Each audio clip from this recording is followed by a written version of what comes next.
रवींद्र वस्त्रनिकेतन सलगरे खास लग्न बस्तावा आहेरासाठी होलसेलपेक्षाही कमी किमतीत संपूर्ण कुटुंबाची खरेदी।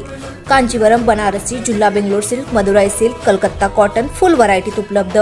सूट व इंडो शेरवानी, हळदीसाठी कुर्ता, सफारी, ब्रँडेड शर्ट, पॅन्टचे खास कलेक्शन, असंख्य व्हरायटीसह 51% भरघोस डिस्काउंट। जादा झालेला माल परत घेऊन पैसे परत।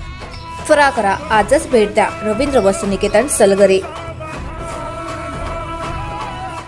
प्रत्येक बातमीतील घटनेच्या वास्तविकतेची तुलना थेट पाहत रहा चांगली अपडेट। शेळ्या सोडल्याच्या कारणावरून भावकीतील 2 गटात हाणामारी।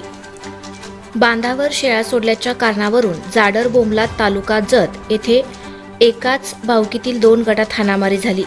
उमदी पोलीस ठाण्यात या प्रकरणी परस्परविरोधी फिर्यादी दाखल करण्यात आल्या।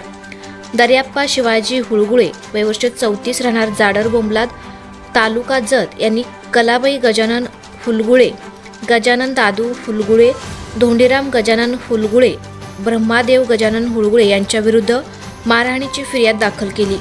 दर्याप्पा आणि त्यांचे आई वडील आपल्या राहत्या घराच्या अंगणात शेळ्या बांधत होते, तेव्हा कला व इतर 3 जण तेथे आले।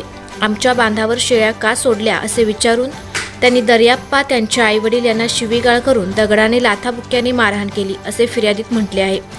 दरम्यान कलाबाई गजानन हुळगुळे यांनी द्रौपदी शिवाजी हुलगुळे, वर्षा दर्याप्पा हुलगुळे, शिवाजी दादू हुळगुळे, दर्याप्पा शिवाजी हुलगुळे यांच्या विरुद्ध मारहाणीची फिर्याद नोंदवली।